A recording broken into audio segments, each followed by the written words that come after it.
Nokia is a company that's dear to my heart. This holds a special place right here. And like many people, my first cell phone was from Nokia. My first smartphone was from Nokia. So when GSM Arena wrote that article, came out in that article about Symbian Bell and what it could have been, it made me, it made me write this article. It made me make this video, which I'm giving to you guys right here.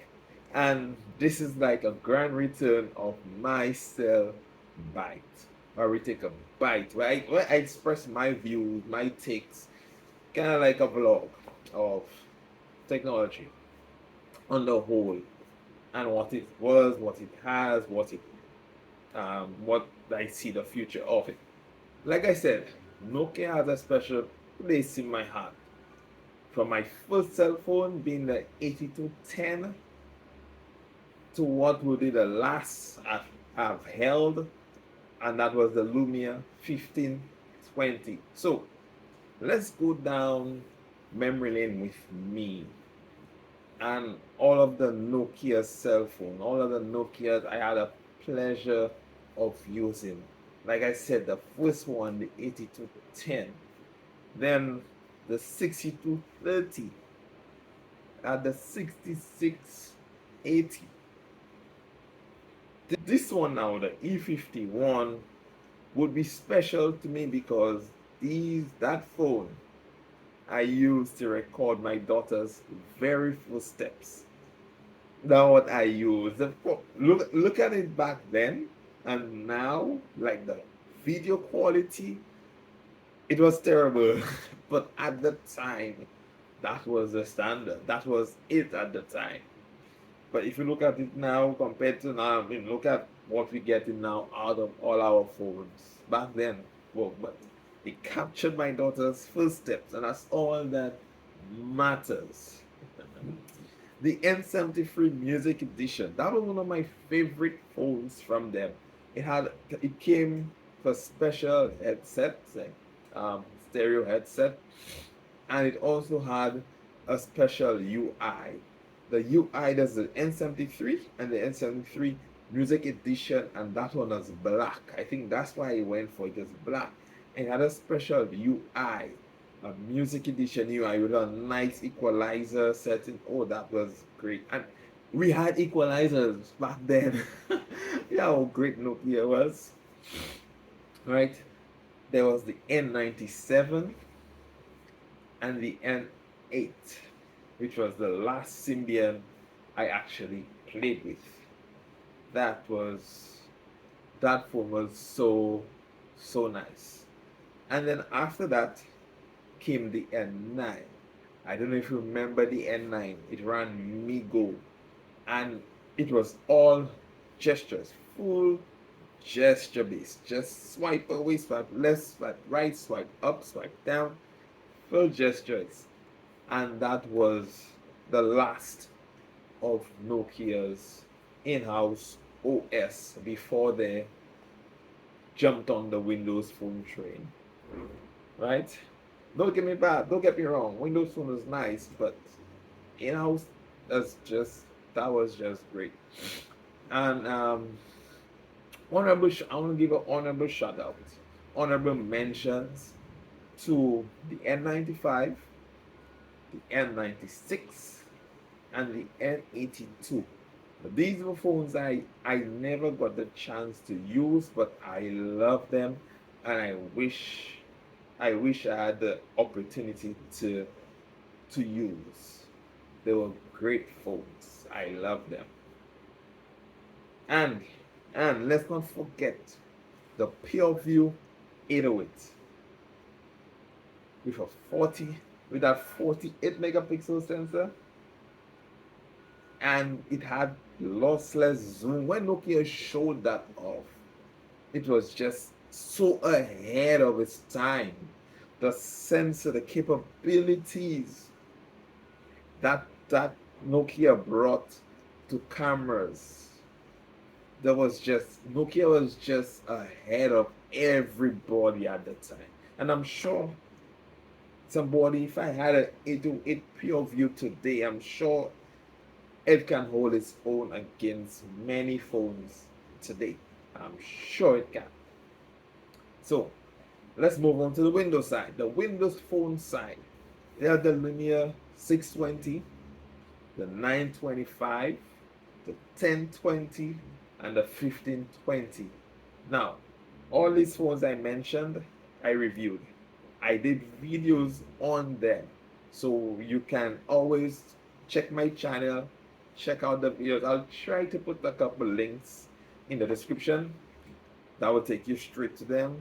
Now, the quality isn't all that. It isn't.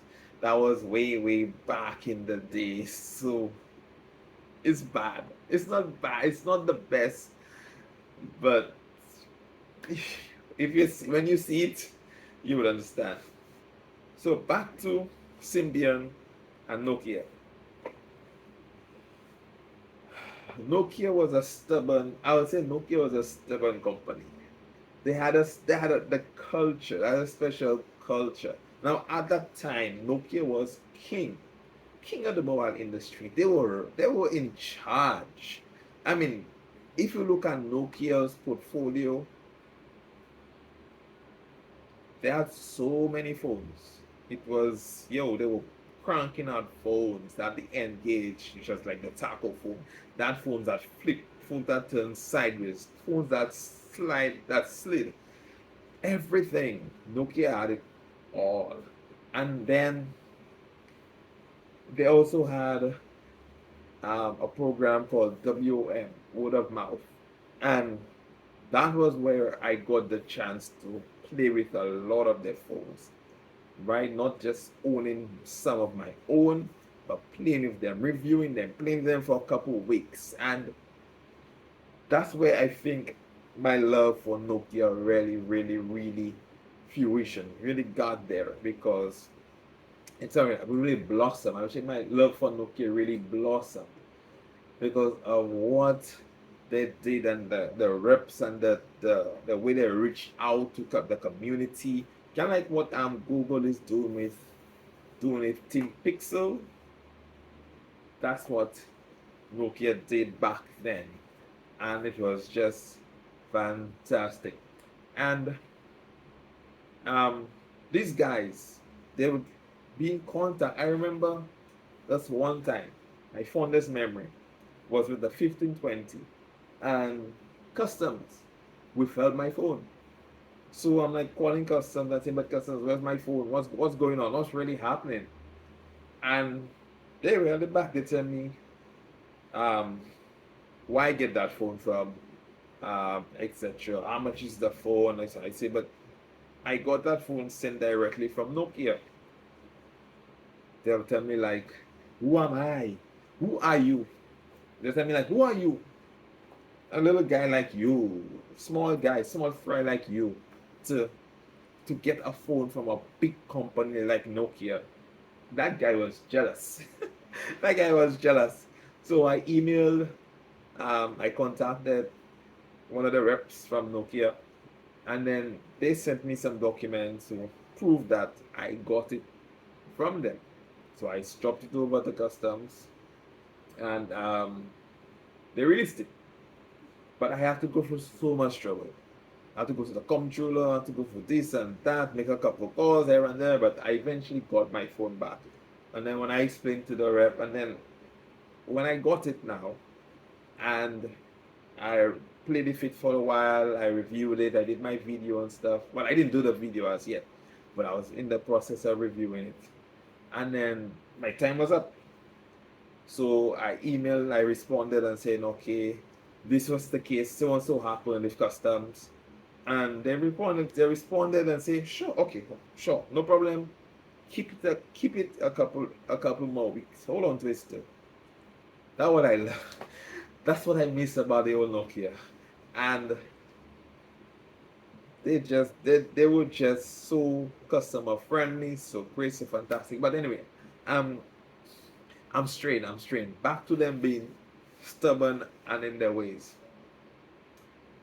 I find it took too long before those in charge to realize Android and iOS were a threat. But it took them so long that they already ate away at their market. Android and iOS carved away at Nokia's market, and people were like, they were ready to move on. They're already moving on because they realized, hey, we had a new model, new phones, and you guys still on the old system. And the staff, the thing is, the staff at Nokia knew very well what was happening, but then again, the bosses, they're in charge, so they have to abide by the rules. So by the time Android and iOS did that, and they carved away Nokia's market dominance, they were desperate. They were really desperate, and that's when they revamped Symbian, and we had Symbian Bell, Symbian Anna, Bell, Carla. We have these versions of Symbian, and it did so many things right. It was so nice and refreshing. It kept the Symbian legacy. Everything I loved, everything Nokia fans loved about Symbian, it kept it, and it modernized the UI, gave it a fresh look, and it kind of brought it up to what Android looked like at the time. And it was just so great. And then it still did things Android and iOS didn't do back then. It still did a lot of things. But then again, the world had moved on. Everybody had moved on, and Android is taking over. And of course, the iPhone came, and that was it. Um, but then they came with the N9, and the N9, they got everybody talking again. Like, wow, Migo is like so amazing, so fantastic, and everything about Migo is just it was it. Migo was innovative. It was an innovative OS, and the N9, which sparked the Lumias, all the Lumias kind of. The N9 was the father of all the Lumias in terms of design, the polycarbonate design, and Nokia had wireless charging. All these things Nokia had, and the camera tech with the um, manual controls. And gosh, it was just so amazing to see what Nokia did, and unfortunately, due to bad decisions, it just caused the downfall. The Nokia now is just a figment of what it used to be back then. But then, when you come on stage and you show off the N9, and then you also say that this is your first and your last, because you're now moving to Windows Phone. That phone was DOA. I loved it. Many people loved it, but it was DOE. It got a couple updates. After that, it was Hamatan 1.0, then 1.1 and 2, and the last one was 1.3. And that was it. No more software development, no more updates. That was it. And then the whole focus was Windows Phone. And Windows Phone was nice. It was really, really, really nice. And Nokia did their own thing to make Windows Phone amazing to compete with Android and iOS. But with Microsoft not really pushing, not really like they would, I would say Microsoft was like um they're not sure of what they wanted to do with Windows Phone. And despite Nokia's efforts, Windows Phone eventually failed, they eventually gave up and everything. Yeah. But I believe that if Nokia really paid attention to the market at the time, Symbian and even Migo would have been around today, I would have been a great third OS into this space. Or it would have lasted a lot longer than it did. I believe so. I truly believe so in my heart. It would have done much better than it did if Nokia had really, really, really pushed sooner rather than way, way, way, way, way, way, way later. Guys, I miss Nokia. I miss Symbian. Yeah, I do. Good times, good times. Yeah. So guys, thank you for watching. Thank you for um taking a little journey with me, a little down memory lane on myself bite. My first episode. Hopefully, you have more to come. Um, guys, Nokia was fun. Symbian was fun. I miss these old days. I really do.